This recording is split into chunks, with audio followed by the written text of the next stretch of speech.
तो मूवी की शुरुआत होती है और एक आवाज हमें कैनिबल्स के बारे में बताती है। यह एक ट्राइब था जो इंसानों का गोश्त खाया करते थे। इनका मानना था कि यह लोग जिस इंसान को खाएंगे उनकी ताकत उन लोगों के अंदर चली आएगी। इसके बाद मूवी को शुरू कर दिया जाता है और हमें मास्क पहने चार्ली नाम के आदमी को दिखाया जाता है, जो दरअसल यह चार्ली एक कैनिबल ही है और अब अपना पेट भरने के लिए किसी इंसान का शिकार करने के लिए डेजर्ट में निकल पड़ा है। वो यहाँ पर एक औरत के पीछे पड़ा हुआ था, जो औरत उससे काफी ज्यादा ही मात्रा में डर चुकी थी। वो डरते हुए जाकर एक घर में छुप जाती है, लेकिन चार्ली उसे देख लेता है और अपने एक्स के जरिए उसे मारकर अपने घर लेकर आता है। इसके बाद वो उस औरत के मिट से बहुत सारे मिट बॉल्स बनाता है। अपना पेट भरने के बाद इन्हें बेचने के लिए हाईवे रोड के किनारे पर आ जाता है। वो इन्हीं को बेचकर पैसे कमाया करता था। तभी हाईवे से एक गाड़ी गुजरती है और एक कपल उसकी शॉप पर आ जाता है। ये दोनों लोग आपस में लड़ झगड़ रहे थे, क्योंकि लड़का मिट बॉल्स खाना चाहता था, लेकिन लड़की वेगन थी। वो नहीं चाहती थी कि लड़का मिट बॉल को खाए। इनको मिट बॉल देते हुए चार्ली इन्हें बहुत सारे अजीब अजीब तरह से जोक सुनाने लग जाता है, जिसे इस लड़के ने बहुत ही एंजॉय किया। यहाँ पर पता चलता है कि चार्ली एक बहुत ही बड़ा कॉमेडियन बनना चाहता है, लेकिन कभी उसे ऐसा मौका ही नहीं मिला। खैर, सामने वाला कपल जब जाने ही वाले थे तो अचानक से चार्ली ने पीछे से अपनी एक्स से उस आदमी के ऊपर वार कर दिया और उसे वहीं पर मौत के घाट उतार दिया। यह देखने के बाद वो लड़की बहुत ही ज्यादा डर गई। वो अपनी जान बचाने के लिए भागती रही और लकीली उसे सड़क पर एक गाड़ी भी मिल गई। इस गाड़ी में एलेनोर नाम की एक लड़की थी, जिससे वो अपनी जान की भीख मांगती है, लेकिन एलेनोर उसकी मदद करने से साफ मना कर देती है। और यहाँ पर रिवील होता है कि वो चार्ली की ही दोस्त थी और उसे पता चल गया था कि यह लड़की इस तरह से जो भागकर अपनी जान बचाने की कोशिश कर रही है, जरूर यह चार्ली का ही शिकार है। जिसके बाद चार्ली यहाँ पर आया और उस लड़की को मारकर अपने घर लेकर जाता है। फिर इस कपल के मिट से वो दोबारा से मिट बॉल्स तैयार करने लग गया था। सीन कट हुआ और अब हम एक क्रिस्टल नाम की एक बहुत ही फेमस सिंगर को देखते हैं। आज के दिन ही उसे एक फेस्टिवल में परफॉर्म करने जाना था, जिसके लिए वो अपने कार से जा भी रही थी। जाते समय रास्ते में चार्ली का एरिया आ गया, जहाँ एलेनोर कार के साथ खड़ी होकर अपनी गाड़ी खराब होने का नाटक करने लग चुकी थी। असल में यह चार्ली के लिए शिकार करने के लिए आई हुई थी। क्रिस्टल यही सब देखते हुए उसे लिफ्ट दिया और गाड़ी में बैठते ही एलेनोर ने उस पर हमला करके उसे बेहोश कर दिया। इसके बाद चार्ली यहाँ पर आता है और यह दोनों क्रिस्टल को अपने घर के अंदर ले जाते हैं और वहाँ जाकर चार्ली क्रिस्टल को बांध देता है। क्रिस्टल को जब होश आने पर उसने चार्ली को अपने सामने पाया, जो उसने चार्ली से पूछा कि आखिर तुम मुझसे चाहते क्या हो। चार्ली ने जवाब देते हुए कहने लगा कि नहीं, कुछ नहीं, मैं तो बस चाहता हूँ कि तुम मेरे बस सामने दिखते रहो। यह कहने के बाद चार्ली क्रिस्टल को बहुत सारे जोक्स सुनाने लग गया और क्रिस्टल को समझ नहीं आई कि यह किडनैपर उसे बैठाकर जोक्स क्यों सुना रहा है। क्रिस्टल यहाँ पर चार्ली से कहती है कि मैं तुम्हें जान से मारकर यहाँ से भाग जाऊंगी, लेकिन चार्ली उसकी बातों को ज्यादा ध्यान नहीं देता और खाना खाने बैठ जाता है। यहाँ पर अब हम शेरिफ लिवर को देख पाते हैं, जिसे खबर मिली हुई थी कि क्रिस्टल डेजर्ट साइड पर गायब हुई है। अब क्योंकि वो क्रिस्टल के तलाश में निकला हुआ था, इसीलिए वो चार्ली का दरवाजा नॉक करता है, लेकिन यहाँ पर चार्ली यह कहकर साफ मना कर देता है कि वो किसी क्रिस्टल नाम की लड़की को नहीं जानता और इस घर में अकेले ही रहता है। अब शेरिफ को कोई शक ना हो, इसीलिए वो शेरिफ को अपने घर के अंदर भी लेकर आया था और उसने शेरिफ को बहुत सारे जोक्स भी सुनाए, जिसकी वजह से ये दोनों आपस में काफी फ्रैंक हो गए। कुछ देर के बाद चार्ली टीवी देखने के लिए बैठ जाता है, जहाँ पर उसे एक क्लब की एड नजर आती है। यह क्लब सभी को ओपन अप का मौका दे रहा था। यहाँ पर सभी कॉमेडियन आकर स्टैंड अप कॉमेडी कर सकते थे।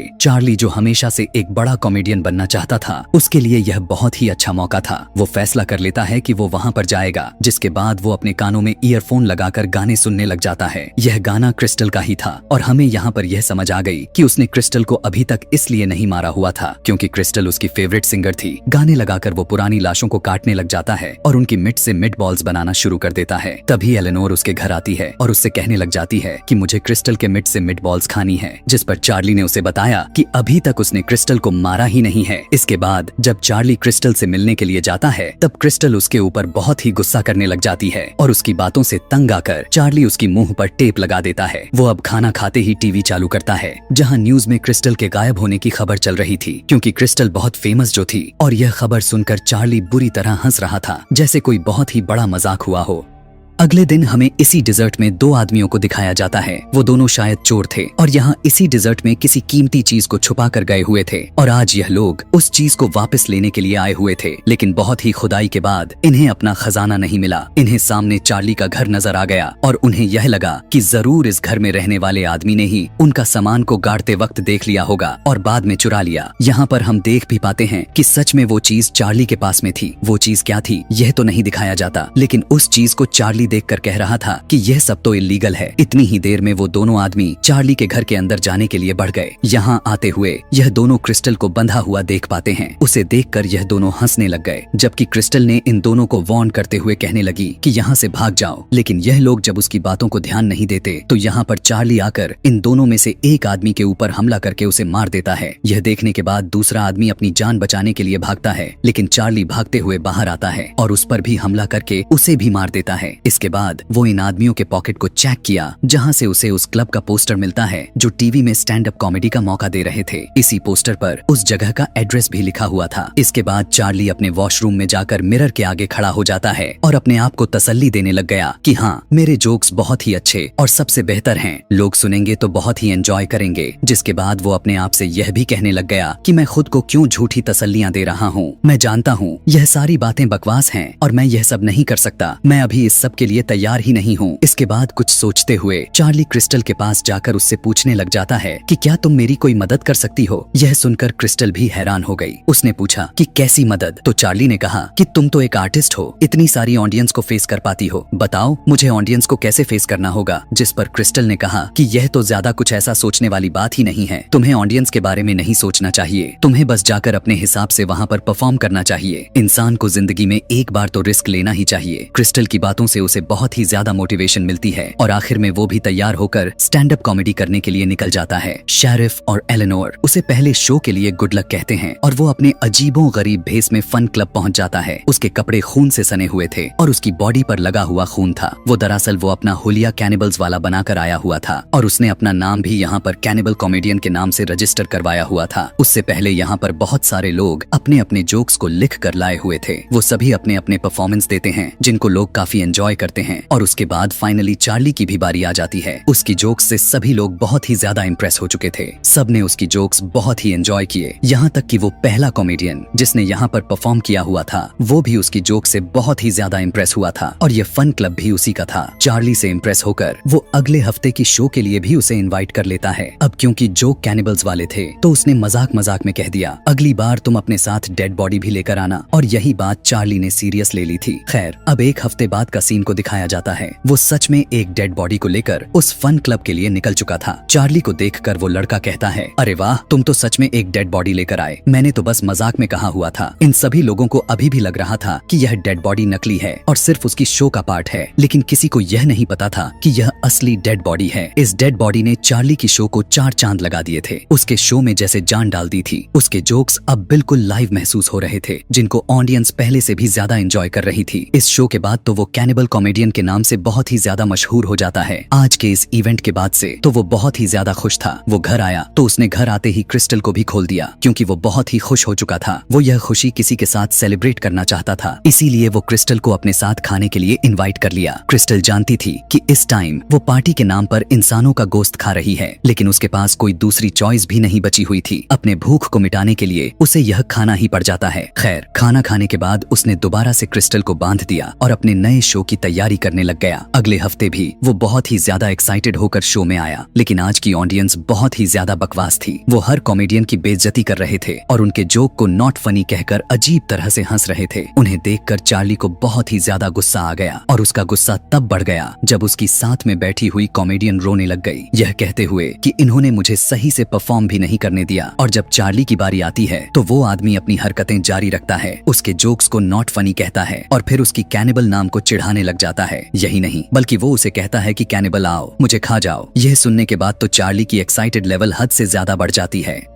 इसके बाद वो वही कांड कर देता है जिसे उसे पहले से आता था। चार्ली ने उसे मार डाला और वो उसे भी खा जाएगा। उसको खाने के बाद चार्ली अपने नए शो की तैयारी करने लग जाता है। वो बहुत ही अच्छी स्क्रिप्ट लिखता है जो अगले हफ्ते पहले की तरह हिट हो जाती है। शो के बाद चार्ली बैठा हुआ था, तभी यहाँ उसके पास शो का ओनर आ गया। उसने चार्ली का स्किन वाला मास्क को देख लिया, जिसे देखकर वो डर गया। उसने चार्ली से पूछा कि यह क्या है, तो चार्ली ने उसे झूठ बोल दिया कि यह नकली है और इसे मैंने खुद बनाया है। अब लोगों की चार्ली में इंटरेस्ट दिखने लग गया था। वो भी चार्ली से चार्ली के बारे में पूछने लग गया। वो कहाँ से है, कहाँ से आया हुआ है? तो चार्ली ने बता दिया कि वो डेजर्ट रोड पर रहता है। यह सुनकर उसने कहा कि अच्छा, मेरी बात को बुरा मत मानना, मैंने सुना है कि वहाँ पर कैनिबल्स रहते हैं। खैर, इस बात को नॉर्मलाइज करने के लिए वो चार्ली से पूछता है, तुम ये कैनिबल्स वाले जोक लाते कहाँ से हो? जिस पर चार्ली ने जवाब देते हुए कहा कि मुझे बनाने की जरूरत नहीं पड़ती, क्योंकि मैं खुद कैनिबल्स वाली लाइफ जीता हूँ। यह सुनकर वो हंसने लग जाता है और चार्ली से कहने लग गया कि यार तुम भी कमाल के हो। वो अभी भी चार्ली की कैनिबल वाली बातों को सीरियस नहीं ले रहा था। उसे तो बस यही लग रहा था कि चार्ली अभी भी मजाक ही कर रहा है। खैर, अब जितना लोग चार्ली को पसंद करने लग गए थे तो उससे थोड़ा जेलस भी होने लग गया था, क्योंकि वो खुद एक कॉमेडियन था और उसने अपना यह फन क्लब बनाया हुआ था। लेकिन यहाँ पर उससे ज्यादा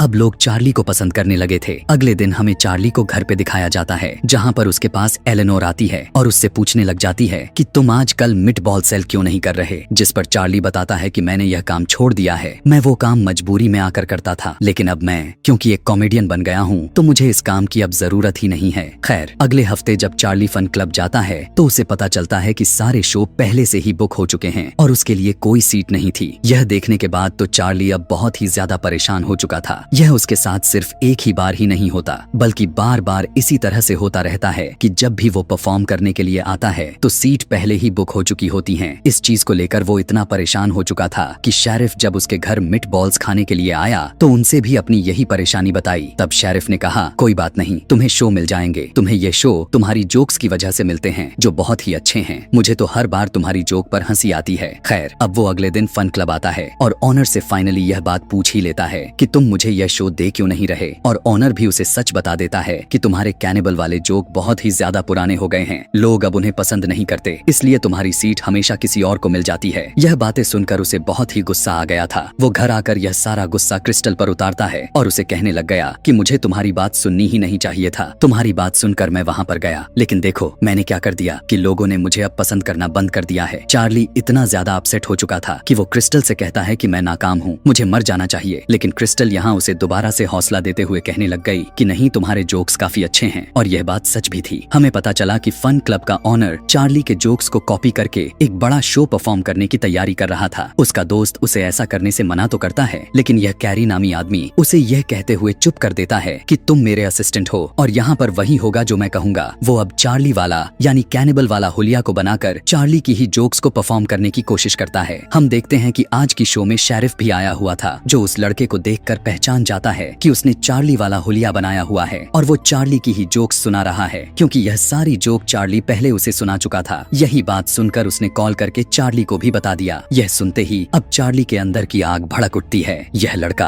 अब अपने उस बड़े से शो के लिए एक एड भी रिकॉर्ड करने लग जाता है। पता चलता है कि वो अब अपना ग्रैंड शो भी प्लान कर रहा था, कहीं और नहीं बल्कि डेजर्ट रोड पर, जो कैनिबल रोड के नाम से फेमस था, यानी चार्ली के घर के आसपास। अब चार्ली गुस्से से पागल हो चुका था, उसके अंदर बदले की आग जल उठी थी।